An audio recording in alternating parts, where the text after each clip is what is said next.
there's a homeless man that sits here every night. He wears the biggest smile. He greets everybody that goes past. And he's just super, super friendly. Every night I see him whenever I come over here to try to find August or visit August in this part of town. And I hope you can hear me. But again, he just greets everybody with a smile. It's so comforting, you know, despite his circumstances. So this is kind of his stump, and everybody's gotten to know him here. And there was a lady at the bus stop across from me that one day when I was going the opposite direction, we struck up a conversation. This woman knew everything about the buses, more than any of the bus drivers, so she literally should have been hired by the bus company. But we continued to talk, and we talked about a variety of things, and she didn't really know that I was homeless, but she mentioned this man, and she started talking about homelessness and different things like that, and I wanted to hear what her perspective was without divulging myself. And she had mentioned that, you know, sometimes she offers him food or whatever she's got on her and things like that, and he just wears a big smile and uplifts everybody. So one day he was sitting here, and it was earlier in the day, and she offered, she didn't have anything on her except for her debit card, so she offered to bring him inside the Carl's Jr. so she could get him a meal. She was going to get a meal as well, so then she could sit down with him and talk for a little while. So she goes in there, she orders her food, and then he comes up and she asked him what he wants, and she orders some for him. She goes up and gets her order, and the cashier says, well, you can sit in here and eat, but he can't. And just to give you maybe another layer to this, right? Because this is homelessness, okay?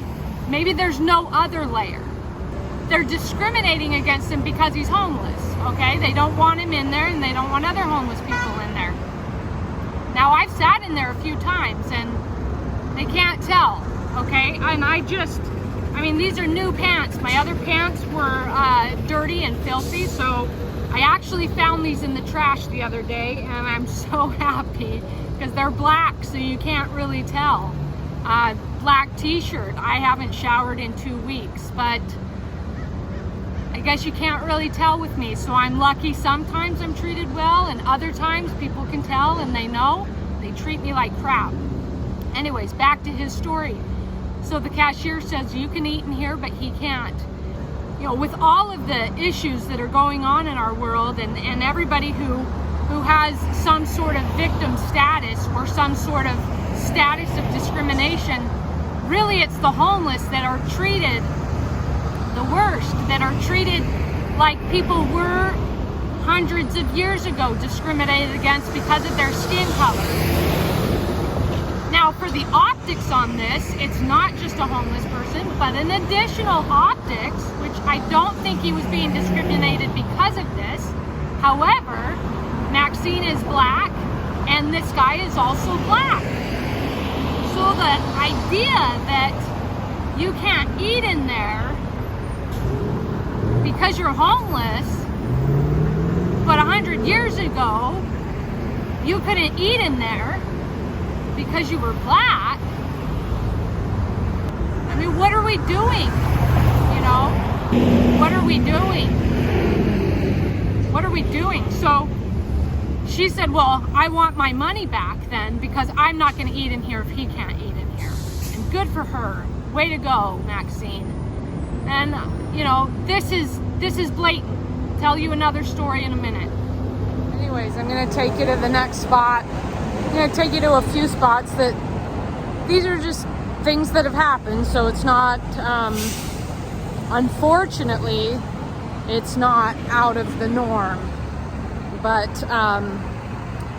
we're headed over, now I got selfie camera on, I don't know how to like flip it into the other mode. Anyways, I didn't want to record while I crossed the street, but so this gas station, while I'm walking to the other spot, I'll tell you what happened here. But just a few days ago,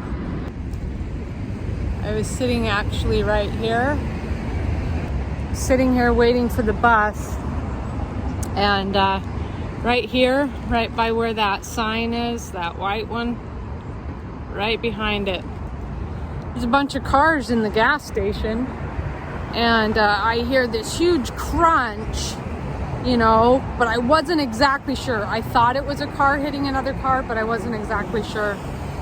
And since the other dude got out of his car and he didn't look like real super upset, I was like, okay, I guess it's no big deal. But then he turned around, he gets out of his car and he turns around at the other dude and he's like pointing at it, and the other guy, as he's pointing at it, as he gets out of his car, the other guy starts to drive up a little bit. And you think that, I mean, I'm assuming, and I'm pretty sure the driver was assuming that he was pulling up a little bit so other people could get around him and then he could get out of his car and check the damage. But no, he drives right past me while I was sitting on that corner, drives right past me, beelines it down the street. He had tags that were temp tags, and yeah, the whole side of his car was smashed. So he got the worst of it. I mean, the other guy, his bumper got smashed in. He's gonna have to replace that whole bumper, and he took a hit, but it was an SUV. This was a little Honda Accord. His whole side was ripped. So, but hit and run, he just took off.